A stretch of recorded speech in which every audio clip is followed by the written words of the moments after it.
ओम शांति। सुनते हैं 10 दिसंबर 87 के अव्यक्त बाप दादा के मधुर महावाक्य। आज की अव्यक्त वाणी का टाइटल है तन मन धन और संबंध का श्रेष्ठ सौदा। आज की मुरली में बाबा ने कौन सी गरीब कन्या पर बाप ने पहले पहले ज्ञान का कलश रखा, फिर बाबा ने बाप से कौन कौन सा सौदा किया और बाप ने कितने समय की गारंटी की है। थर्ड, सौदा करने की सहज विधि क्या है। लास्ट, कितना भी बच्चे संदेश देते लेकिन भक्त क्या कहते हैं। तो आज की मुरली है सौदे की भगवान और बच्चों का सौदा। और बाबा ने कहा बस तन का भी सौदा किया तुमने, मन का भी किया, धन का भी किया, संबंध का भी किया। और बाबा रिटर्न में कितना अच्छा तन देता, मन देता, धन देता, संबंध अच्छे देता। तो सुनते हैं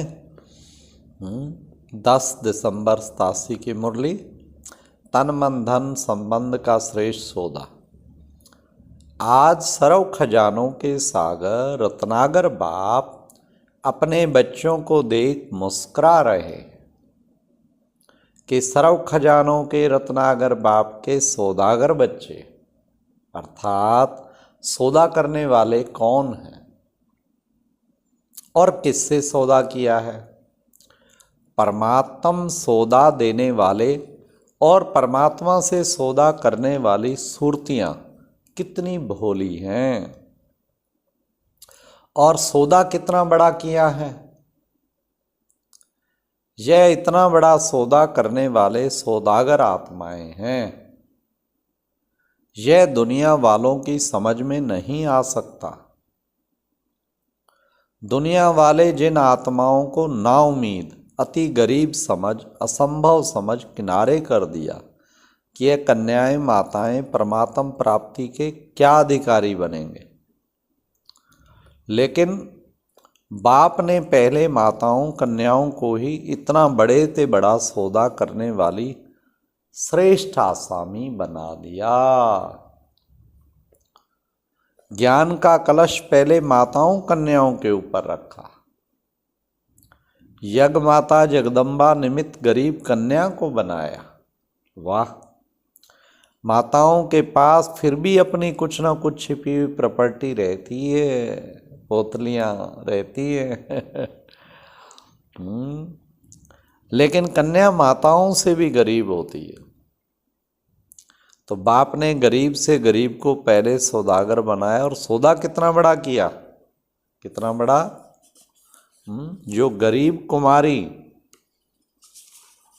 से जगदम्बा सो भी धन की लक्ष्मी बना दिया। अरे वाह, जो आज दिन तक भी भले कितने भी मल्टी मिलियनर हों लेकिन लक्ष्मी से धन जरूर मांगेंगे, पूजा जरूर करेंगे। रत्नागर बाप अपने सौदागर बच्चों को देख हर्षित हो रहे हैं।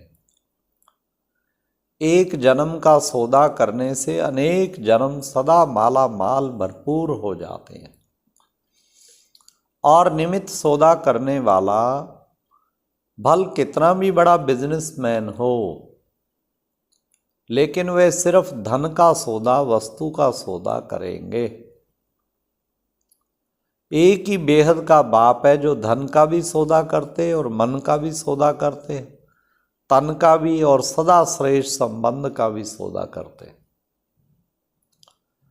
ऐसा दाता कोई देखा? चारों ही प्रकार के सौदे किए ना,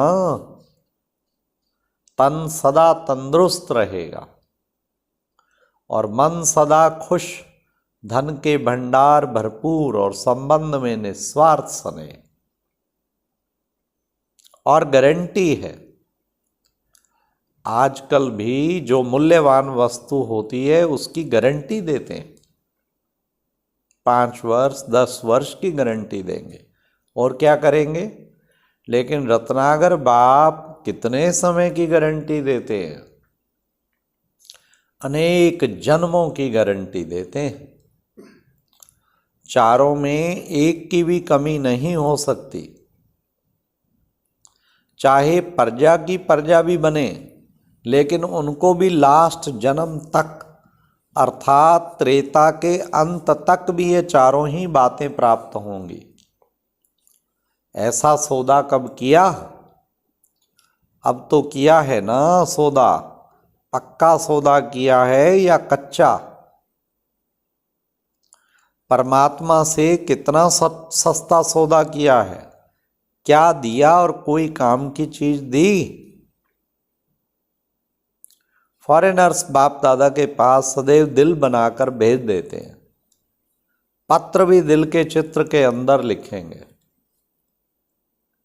गिफ्ट भी दिल की भेजेंगे। तो दिल दिया ना, लेकिन कौन सी दिल दी? एक दिल के टुकड़े कितने हुए पड़े हैं थे। माँ बाप चाचा मामा, कितनी लंबी लिस्ट है। अगर संबंध की लिस्ट निकालो तो कलयुग में तो कितनी लंबी लिस्ट होगी। एक संबंध में दिल दे दिया, दूसरा वस्तुओं में भी दिल दे दी, और दिल लगाने वाली वस्तुएं कितनी हैं, व्यक्ति कितने हैं, सब में दिल लगाकर दिल ही टुकड़ा टुकड़ा कर दी। हाँ, बाप ने अनेक टुकड़े वाली दिल को एक तरफ जोड़ दिया। तो दिया क्या और लिया क्या? और सौदा करने की विधि कितनी सहज है। सेकंड का सौदा है ना। बाबा शब्दी विधि है, एक शब्द की विधि है। इसमें कितना समय लगता? सिर्फ दिल से कहा बाबा तो सेकंड में सौदा हो गया। कितनी सहज विधि है। मेरे बाबा आ जाओ, बस बाबा आ गया। इतना सस्ता सौदा सिवाय संगम युग के और किसी भी युग में नहीं कर सकते। तो सदागरों की सूरत मूरत देख रहे थे। दुनिया के अंतर में कितने भोले भाले हैं, लेकिन कमाल तो इन भोले भालों ने किया है। सौदा करने में तो होशियार निकले ना। आज के बड़े बड़े नामी ग्रामी धनवान धन कमाने की बजाय धन को संभालने की उलझन में पड़े हुए। उसी उलझन में बाप को पहचानने की भी फुर्सत नहीं। अपने को बचाने में, धन को बचाने में ही समय चला जाता। बादशाह भी हो, लेकिन फिक्र वाले बादशाह, क्योंकि फिर भी काला धन है ना, इसलिए फिक्र वाले बादशाह। और आप बाहर से बिन कोड़ी हो, लेकिन बेफिक्र बादशाह, बेगर होते भी बादशाह। शुरू शुरू में साइन क्या करते थे?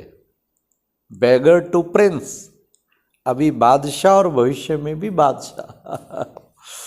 आजकल के नंबर 1 धनवान आसामी हो, लेकिन उनके सामने आपके त्रेता अंत वाली प्रजा भी ज्यादा धनवान होगी। आजकल की संख्या के हिसाब से सोचो, धन तो वही होगा और ही दबा हुआ धन भी निकलेगा। तो कितनी बड़ी संख्या है, उसी प्रमाण धन बटा हुआ है। और वहां संख्या कितनी होगी, उस हिसाब से देखो तो कितना धन होगा।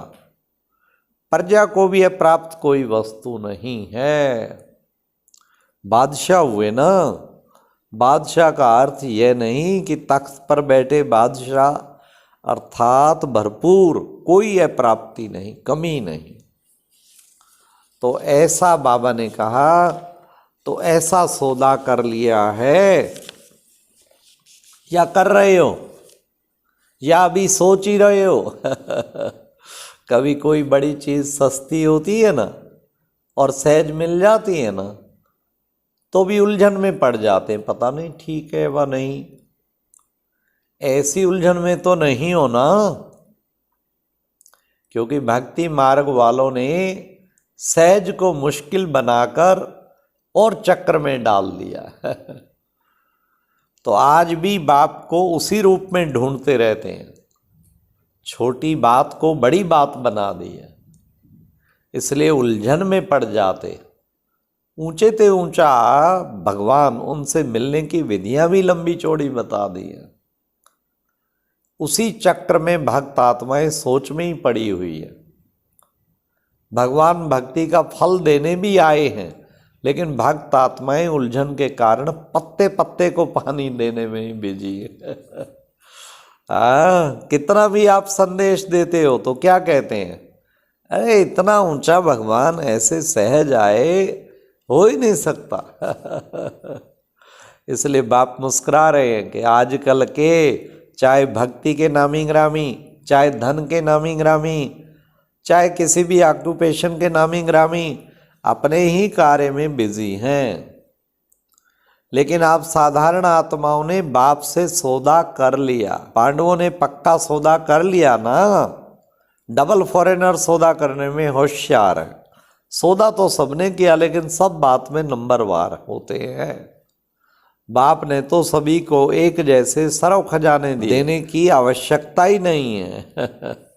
सदा ही एवर रेडी। अच्छा, सर्वश्रेष्ठ सौदागर आत्माओं को, सदा सर्व खजानों को समय प्रमाण कार्य में लगाने वाले महान विशाल बुद्धिवान बच्चों को, सदा स्वयं को और सर्व को संपन्न अनुभव कर अनुभवी बनाने वाले अनुभव की अथॉरिटी वाले बच्चों को ऑलमाइटी अथॉरिटी बाप दादा का याद प्यार और नमस्ते। अच्छा, ओम शांति। ये एक प्रेरणादायक वीडियो है, जरूर देखें, कोई भी मिस ना करे।